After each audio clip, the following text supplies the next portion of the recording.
The News 4 Rundown starts now. Good evening, I'm Jim Adley. Coming up next on the News 4 Rundown, a veteran in D.C. says the National Guard needs to do right by her after this arrest incident. We have the lawsuit tonight from the local critic of the National Guard deployment and why the National Guard said they were after her. Plus, the future of Dulles Airport, the major renovation President Trump announced today for one of the region's biggest airports. And then more money, more problems. Why the new school year will mean more money for some teachers in Maryland. The trade-off some educators are warning about. But first up tonight, D.C. police are investigating a double shooting downtown that left one man dead. Police tell us two people were shot this afternoon along 5th Street Northwest, just steps away from the convention center in the Shaw neighborhood. News 4's Jackie Benson has the latest. Neighbors tell us they were just going about their business after 2 o'clock this afternoon to the corner store, to the nearby grocery store, when they heard the sound of multiple gunshots. Take a look behind me. You can see D.C. police homicide investigators and crime scene techs gathering pieces of evidence, a lot of them believed to be shell casings on the street there, where tragically one man was killed in this drive-by shooting. Another is said to be in extremely critical condition. Police have not released any information on their names and ages, but we understand that the man who was killed is very well known in this neighborhood. D.C. police have not provided much information about exactly what happened here, but we can tell you they did say they are looking for a white Honda with some type of red marking or lettering on it in connection with this. They don't know how many people were inside it, and again, no lookout on suspects, but they are looking for that white Honda. In Northwest, Jackie Benson, News 4. Search crews were back on the Potomac today looking for a 25-year-old man who disappeared yesterday. Fire and rescue crews from Maryland and Northern Virginia have been searching the river just south of Sandy Landing, where officials say the man jumped into the water around 1:30. Chopper 4 over the scene as multiple rescue boats search the river. This is the same stretch of the river where two other swimmers drowned earlier this summer in separate incidents. One person is critically injured after a fiery multi-vehicle crash in Prince George's County. The accident happened here along Route 50 and MLK Highway around 8:30 this morning. When crews arrived at the scene, one person was trapped inside a burning truck. They were rushed to the hospital in critical condition. Mia Bieniemy, the wife of Kansas City Chiefs offensive coordinator Eric Bieniemy, is now out of the ICU after she was shot Sunday inside the family's Loudoun County home. Chiefs head coach Andy Reid provided that late update today. The couple's 27-year-old son, Elijah Bieniemy, was arrested and charged in the shooting. His preliminary hearing is set for August 31st. A veteran and outspoken critic of the National Guard's deployment in D.C. is suing over this arrest. Anna King says she was injured back on May 8th when 3 Guard members arrested her for allegedly assaulting other Guard members days before. The ACLU is representing her. She's seeking compensation from the Department of Defense and the Idaho National Guard. We reached out to the National Guard for comment. We're awaiting their response. Cleanup is underway across our region following severe storms yesterday in Northwest. The strong storms toppled a number of trees onto homes and cars, even a Metro bus. Luckily, there are no reports of injuries. Came back out after the storm, and this is what we found. It was pretty crazy. It's kind of like Armageddon. There's branches everywhere. All the streets were closed. These trees have been around for 80 to 100 years, some of them. Quite a change from what we're used to walking around in our early morning walk. Over on Georgia Avenue, this gas station was hit hard. The metal canopy collapsed. We understand a driver was pumping gas when the damage occurred, and luckily that driver was not hurt. Yeah, we did see quite a bit in the way of storminess out there on our Tuesday, and a much different day today, of course. And yeah, the one big thing, much cooler. We did have a lot of clouds move in, especially later in the evening. Those clouds coming from that storm up to the north. I'll show you in a second. High temperatures today, we actually hit 85 in the city, but 79 up towards Hagerstown, and only low to mid 70s to the north. Cooler air working its way in behind this storm. Now, it's not bringing us any cloud cover, or rather any rain, but it is bringing us some cloud cover. You can see those clouds working their way down from the north. We'll see a few more of these before they start to dissipate over the next few hours. But that storm system, again, is the one that came through yesterday, coming out away from our area into the open waters of the Atlantic, spinning here in towards New England, up towards parts of Albany. Albany picking up nearly 10 inches of rain today, and that storm still ongoing up there for them. But for us, we're on the backside of the storm, and that means we've got some pretty nice weather out there for the rest of this evening. Gorgeous evening ahead, even though we do have those clouds and a little bit of a breeze. Low humidity and not too hot the next couple of days. Some storm chances on Sunday. We're going to be tracking that for you. And then warmer into next week. How much warmer? Do we get hot again? We'll talk about it. See you in the 10-day forecast coming up. All right, see you in a bit. Doug, thank you. We have an update now from Howard University, where 500 incoming students were unenrolled last week because they apparently missed their tuition payment deadline. Now the university says 200 of them have been readmitted. News 4 spoke with the interim president of Howard this afternoon. Dr. Wayne Frederick told us they're still working with other students to determine if they will be re-enrolled or not. The university says since March, it began communicating deadlines about financial aid packages to students. The interim president said this experience has exposed bigger barriers and needs. So they're reviewing their enrollment process to better reach and serve students and their families. They either made the payment, admitted that they misunderstood what was being required, or they were able to submit documentation about their scholarships, external scholarships in particular, etc. About 47% Pell Grant students, which means that those students are coming from circumstances where they're low income. We have an increasing number of students that are coming from homeless shelters. When we look at those special populations, what we are recognizing is that we have to provide a different kind of service as a private institution to those students. Could some of those communications be enhanced? Absolutely. But I still would submit to you that a lot of the communications were pretty clear. We understand students who are not re-enrolled will have the chance for deferred enrollment next year. The university says if those students decide to go to another university, they'll provide preferential review if they choose to transfer to Howard moving forward. One of our region's biggest airports could soon get a major facelift. This afternoon, President Trump announced plans to renovate Dulles Airport. The changes include removing the iconic people movers. Adam Tuss, who covers transportation for News 4, has been following all of these developments today and has some more perspective about how Dulles will change and when. Yeah, well, the Airports Authority would tell you that construction has already started here with that new Concourse E that we've been telling you about. It's going to house a lot of United flights. Inside that's going to connect to the AeroTrain system. The AeroTrain system would now go all the way around Dulles, so that construction underway. And yeah, when it comes to those people movers, those days might be numbered. Developing Dulles. The plans just got plenty of jet fuel. Take a look at these new renderings just released today by President Trump in the Oval Office. A modern walkway to the main terminal and a built-out back of the airport with rows of concourses connected by an underground train. The president says this choice was selected from over 30 architecture firms who weighed in. We are announcing plans to add more than 5 million square feet of new or renovated space. Will replace the current C and D concourses, which are basic disasters, all the while preserving the iconic original terminal.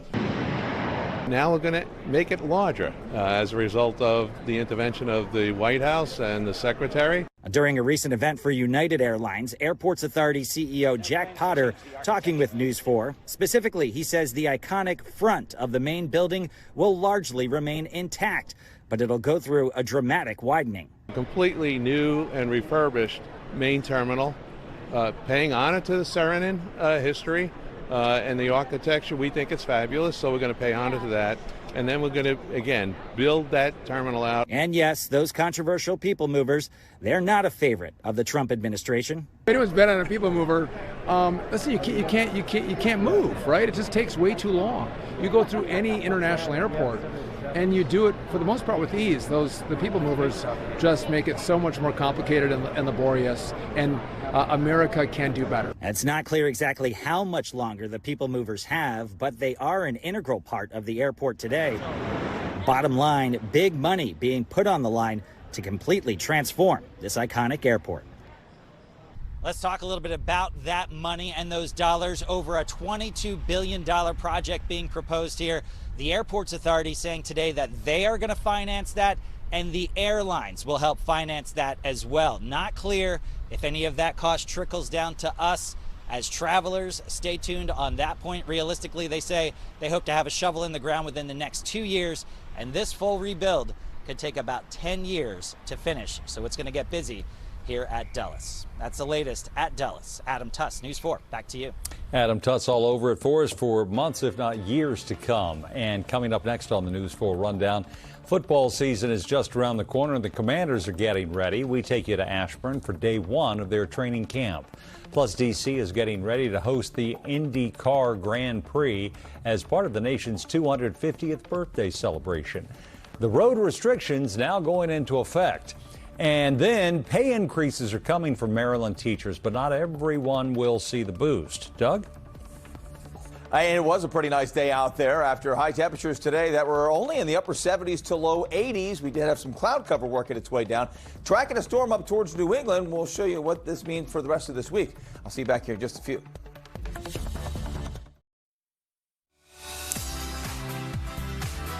Well, the school year is already here, and in Maryland, first-year educators will see more money in their paychecks than their predecessors. But how was this possible, and what impact will it have on schools in the state? Joining us tonight to discuss the changes is William Ford, reporter for the nonprofit news site Maryland Matters. William, thanks for joining us. We appreciate it. Let's start with the pay increase. The salary for first-year teachers will begin at $60,000. Tell us about the plan that made this happen across the state. Well, Maryland has approximately 24 school districts, and the $6,000 salary is part of what's called the Blueprint for Maryland's Future Education Reform Plan. Now, it was a deadline that school districts were required to meet. It was July 1st. The few that we were able to get to talk to, well, they had to do a little maneuvering with budgets. You have Cecil County. They made the deadline. Problem is they had to reduce their positions by about 104. You have Dorchester County. They had to also do a little maneuvering. And matter of fact, their class sizes could possibly increase from 18 to 22. And for viewers here in the D.C. region, if you didn't hear about this already last month, Montgomery County reduced about 415 positions. So they passed it and they got it done, but it wasn't easy. So, William, while paying teachers more money is often well received by the public, is there concern about the resources available for students with the cuts to staff? Well, see, that's the key that a lot of school officials wanted to make sure of, is that the money did not come out of the classrooms per se. Now, there's one particular school district, Somerset County on the Eastern Shore, that's still in what's called bargaining unit negotiations, meaning you have unions who could be support staff, transportation workers. So they are still working on that part. And that's the main, to make sure that classrooms with the students in aren't affected. But the whole point of why lawmakers approved this provision is to bring in more teachers with a $6,000 salary, and it will incrementally go up, but to also retain experienced educators. That's literally the main reason for it. That's so important. So we're hearing starting salaries of 60. Where does it go up from there?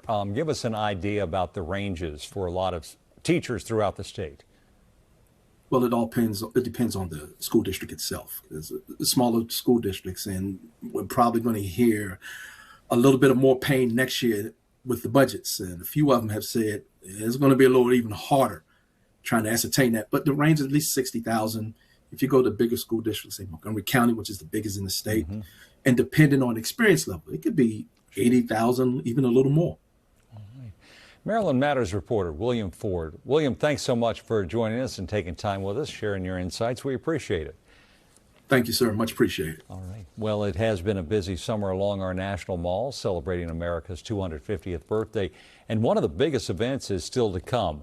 The two-day Grand Prix race is about a month away, but you'll start feeling the impact as soon as today. News 4's Mark Seagraves reports parking and traffic restrictions will roll out over the next several weeks, and some remaining in place into September. Spider-Man, speed limit 25. Mayor Bowser was revved up for the upcoming Freedom 250 Grand Prix. How will you get out of the way? That'll take over the streets in front of the Capitol and along the National Mall August 22nd and 23rd. But the impact of the race will go well beyond the actual 1.7-mile course. It will be best to leave all of the downtown driving on the race course. Parking and traffic restrictions will be phased in and out from now through mid-September as crews prepare, then remove the course and viewing stands. There will be significant road closures, parking restrictions, and traffic impacts surrounding the race course. Road closures will begin in the area on Saturday, August 1st, and they'll gradually increase in the areas surrounding the racetrack, with many of the road closures going in place in the morning of Friday, August 14th. Bud Denker, organizer of the race, told reporters the Grand Prix will pay for all of the costs of producing the event and any damage that might impact D.C. streets. He's expecting hundreds of thousands of people to attend the sold-out event. 23 days away from now, you're going to see the most amazing spectacle that we've seen on the city streets here in Washington, D.C. Our simulations show that on Pennsylvania Avenue, our cars will be about 185 miles an hour legally. 288,000 ticket requests have been provided. We acknowledged and provided 260,000 of those folks to come. So about 28,000 tickets were not available to come, just in terms of sheer size and scope. As always, Metro Rail is your best bet for getting around downtown before, during, and after the race, but Metro buses will be impacted. As for Mayor Bowser, she hopes the Grand Prix will become an annual event. Now, there is one more group that will be impacted by the race. That is anyone flying in or out of our local airports on the 2 days of the races. Because of flyovers, there will likely be some temporary closures to our airports. In the district, Mark Seagraves, News 4. It really was a great day and a much different day than yesterday with all that severe weather. Today, look at these numbers. Only 79 up towards Hagerstown, Martinsburg, and Winchester. 83 at Dulles, 81 in Gaithersburg, 85 D.C. Temperatures about 5 to as much as 10 degrees below average during the day today. So how about that? Really nice afternoon out there on our Wednesday. Now, we do have cloud cover. Those clouds coming down courtesy of that storm that's up to the north right now. We'll still see these clouds through the next couple of hours. Then they'll start to dissipate. 80 degrees, that temperature out there right now. Not much in the way of a feels like. Dew points are still fairly low, but dropping from the 80s into the 70s over the next few hours, and already there to the north. 75 Gaithersburg right now, 77 Frederick, 76 Hagerstown, 73 in Winchester, but 82 down towards Fredericksburg. So a nice evening area wide. As we make our way through the rest of tonight, we are still going to see the clouds, but we're not seeing any rain out there. Storm Team 4 radar is completely dry, and it's going to stay that way, not only for tonight, but most likely for the rest of the week. Now, remember that storm that came through our area yesterday? It's actually now way up into New England, dropping down cloud cover across our area and dropping with it some rather breezy conditions at times, as well as the clouds that we've seen and the cooler air coming down our way, too. Now, this storm system is the same one that moved off the coast last night, brought us all the severe weather. Now it's really hammering New England. Areas around Albany, New York today, a record-breaking rainfall, over 10 inches of rain in parts of Albany. All kinds of flooding issues going on up towards parts of New England. They're going to be dealing with this mess for the next couple of days up there. For us, it's bringing us some cooler air, and that will continue tomorrow as well, but just a little bit cooler than average. Another nice one tomorrow, mix of sun and clouds. Temperatures getting back into the mid-80s, 84 degrees around 2 o'clock, 86 degrees is what I'm going for 94 for the high, and it should be perfect for lunch. If you're thinking about getting lunch outdoors out there on our Thursday, no issues at all. Very nice on Friday. High temperature of 89, low humidity, a fantastic Friday. Saturday looks good, getting a little bit hot again, 91. But then we track a storm system on Sunday that could give us some severe weather. I do not think it'll be anything like what we had yesterday, but once again, we could see some storms in here. Could actually bring in more rain Sunday night into Monday. Maybe a good little rainmaker for us, and then a few chances of rain as well as we head towards the middle part of next week.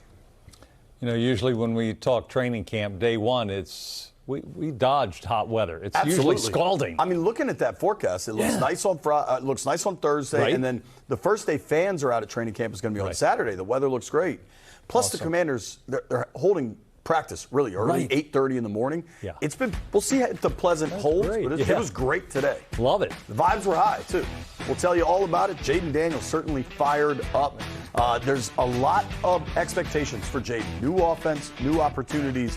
What's his role as a leader going to be?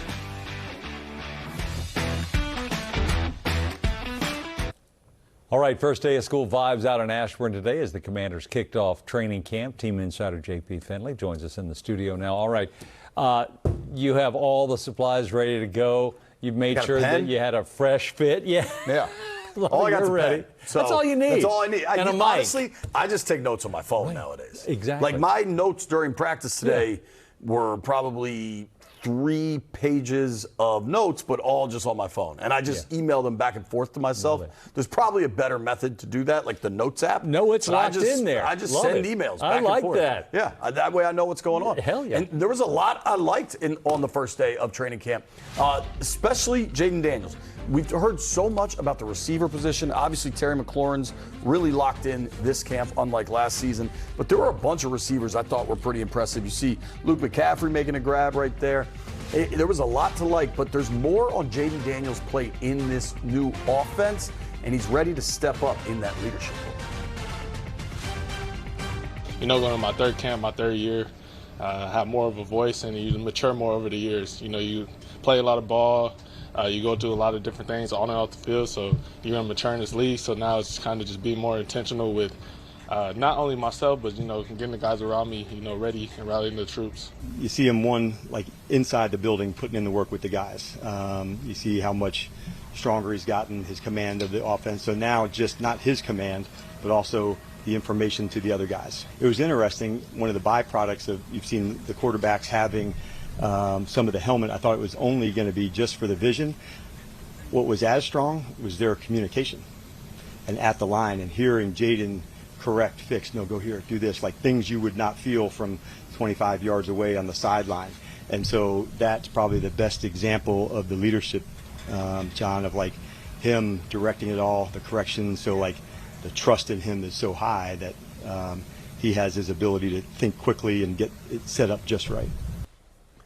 So what's going to be really interesting for the Commanders in this new offense being run by David Blau, there's going to be more responsibilities for Jaden Daniels. When Cliff Kingsbury was running this offense, Jim, you might remember they ran a lot of kind of up-tempo, maybe some no-huddle, but they were going fast, right? So there's fewer plays to call, and the plays have a lot less verbiage. Now Jaden's in the huddle with plays that have a lot more verbiage. You got to take command of that huddle. It's something he's entirely equipped to do, but it's going to be really interesting to kind of watch it unfold. And Jim, I'm curious if you're a Netflix guy at all. Yeah. So the quarterback series, have you ever watched that? I haven't. I got to get with it this season. You might really enjoy it because it's all like kind of storytelling, right? Yeah. And they selected 4 quarterbacks from last season. Jaden Daniels is one of them. And it's an in-depth look at the 2025 season where the expectations were so high. And then obviously the injuries kind of made everything fall apart. Jaden got asked about the Netflix series, says, I don't really plan on watching it. I was there. He lived it. Yeah. It was a really interesting talk with Jaden today. Cool. And it's an exciting time. So when does that drop, or has it already? It's out. You can binge it tonight. All right, I may, before the 11th. After all ears. Exactly. Got to watch that first. So much content out there. JP's going to have much more on today's practice tonight. Again, all ears, 8:30 on the NBC4 streaming channel, and we'll have it posted on YouTube later tonight. Or, hey, listen to the podcast on your way into work. That does it for the News 4 Rundown. We'll be back again tonight at 11. Have a good one, everybody.